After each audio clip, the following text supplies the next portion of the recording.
So October 2015, Sony releases the a7S II, and the world goes crazy because it was a small, compact, mirrorless camera, relatively affordable, that could just destroy any camera in low light. And for years, we here at LMG were using the a7S II as our daily driver camera until we switched to our Reds. Even till recently, nothing has really beaten the a7S II in terms of low light flexibility and performance.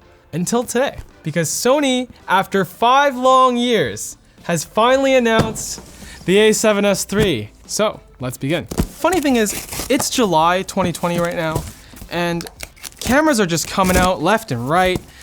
We have the Canon R5 at the beginning of the month. We have the Blackmagic Ursa 12K that's coming and shipping in September. And then this camera. Ooh, okay. This box is very nondescript. So I assume that this is not what you're gonna get when it comes to factory packaging. This is I think a prototype model. And then they also sent along one of their tough 64 gig Sony SD cards because the data rates on this thing are insane. And we will get into that in a second. Sony was gracious enough to send us a couple lenses for testing. I believe I requested a 24-70 f2.8 and a 35 1.4. Andy, are you ready? Oh yeah. Let's see. This is basically a camera box. We have the little HDMI like cable lock thing. Not interesting. Okay. Oh, you know what? I'm not gonna take the camera out first. I'm gonna go through the rest of the box and then I'm gonna take the camera out. So let's see what else is in here. We have a power plug, a Type-C cable, because this camera has Type-C, which is amazing. Okay, we have a battery. What else? We have a charger. I can't take that for granted. Fuji didn't include a charger in their camera, so like, thank you Sony for not being crazy and not including a charger properly. Camera strap, which no one uses. And is everyone ready for this? Maybe I should do the sponsor spot first. And today's sponsor is PIA. PIA is the simply used VPN that allows you to access services and websites as though you're in a different country. It encrypts all of your internet traffic and uses a safe, protected IP. Connects up to 5 devices at once, clients for Windows, macOS, Android, iOS, and Linux. Buy a 1-year plan for $39.95 and get 2 months free at the link in the video description. Sponsor spot over. Here we go. Wow. I have our original a7S II right here, and you can tell right off the bat that the grip has increased in size quite a bit, which I appreciate because again, on the a7S II, the grip was always a little bit on the small side. It was better than the a7S I. But besides that, I mean, when you look at the top of the camera, they haven't changed that much. There's a dedicated record button on the top of the camera. Look at this, top of the camera, dedicated record button. Look at the record button that was on this camera. It was on the side and it was like mushy and weird. I always remapped it to the shutter button just because that's way better. So on the back of the camera, you can tell they haven't drastically changed anything, but they have added very nice additions. The dial that's on the a7S II, which is like under the top of the camera, is now just like completely exposed.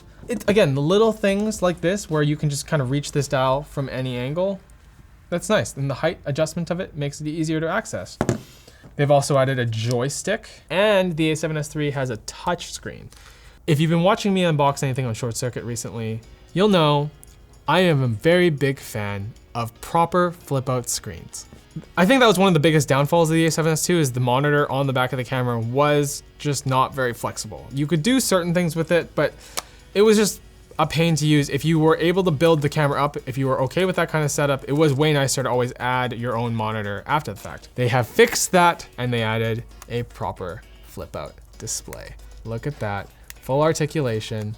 Canon has been using this screen design for a while. Fuji followed suit. I was really happy when I saw that, and I'm also really happy that Sony's doing it. These doors are nice. This door is not perfect, but the doors on the a7S II, they just kind of like flop there.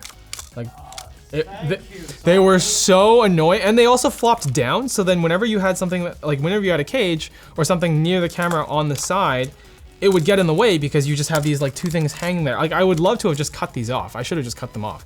Okay, so I/O wise, we have a microphone jack, a headphone jack, Type-C, nice, and then a micro USB, and a full-size HDMI.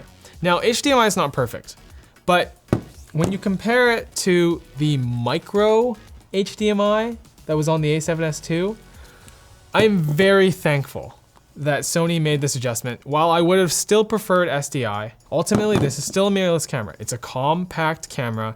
I bet that there's a version of a camera that one day might exist that will have SDI in this form factor. You could argue that the Komodo is that camera. Not quite the same thing, but guys, this HDMI port can output 16-bit RAW. There isn't even an external recorder that can fully record 16-bit RAW yet. I'm sure they'll come, but it's nice that Sony has designed this with the future in mind, and so when recorders come out that can take in that output, that's great. One of the coolest things that I saw in the spec sheet for this camera, and now that I'm finally seeing it in person, I'm really excited about, is that this camera has dual SD card slots, but not just dual SD card slots. It has dual CF Express Type A / SD card slots. You could have 2 SD cards or 1 SD card, 1 CF Express Type A, or 2 CF Express Type A. That's a lot. Can someone come up with a better name for that card type than CF Express Type A? That essentially gives you the option to have 2 SDs, 2 CFs, or interchange the 2. Okay, let's talk about the sensor. There it is. Full frame, 12 megapixel sensor, but it's significantly improved. The processor in the camera is 8 times faster than the one in the a7S II, and the pixels themselves are larger, which just allows better dynamic range, lower noise, higher low light performance overall. And Sony has also done a lot of work on the actual sensor itself. They've basically changed the order in which they layer the sensor, which allows them to read data off the sensor faster. So when they pair that with the faster processor in this camera, you get the ability to have fatter codecs, because this camera can record up to 600 megabits per second. The ISO range on this camera, the maximum ISO is 409,600. You would never use an ISO that high. The fact that the sensor is capable of doing that is in itself amazing. I would have to admit that compared to other touchscreens on cameras that I've used, this feels not bad.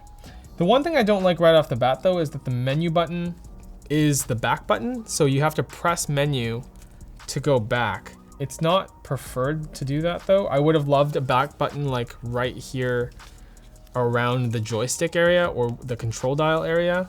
The menu seems to also have improved significantly though, because again, if anyone has used a Sony menu like the a7S II, this menu is a bit of a nightmare. Let's put a lens on this guy. So Sony sent the 35 1.4. This lens does not have image stabilization, but thankfully the camera itself has 5 stops of image stabilization. Let's put in one of these tough SD cards. Unable to use memory card slot 1. Huh, why? So we figured out the SD card issue we were having. We can't shoot at the highest bitrate 4K that this camera can shoot at, but we can still shoot at 4K, and I wanna just do a quick autofocus test. Jono's sitting behind the camera, so he's gonna walk towards me. I'm rolling now.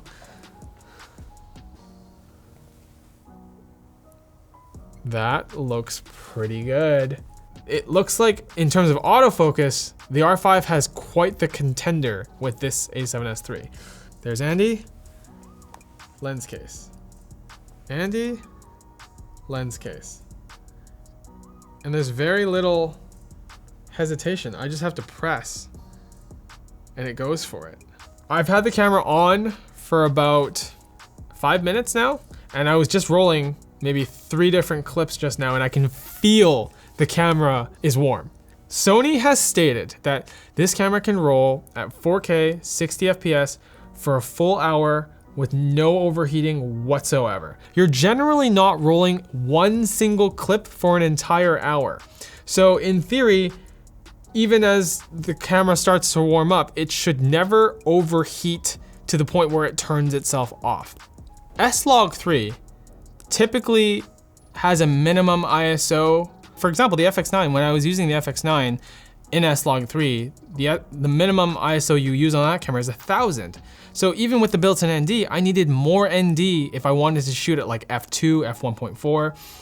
So I'm gonna choose S-Log3 on here, and let's see if you're limited by ISO at all. Guys, what?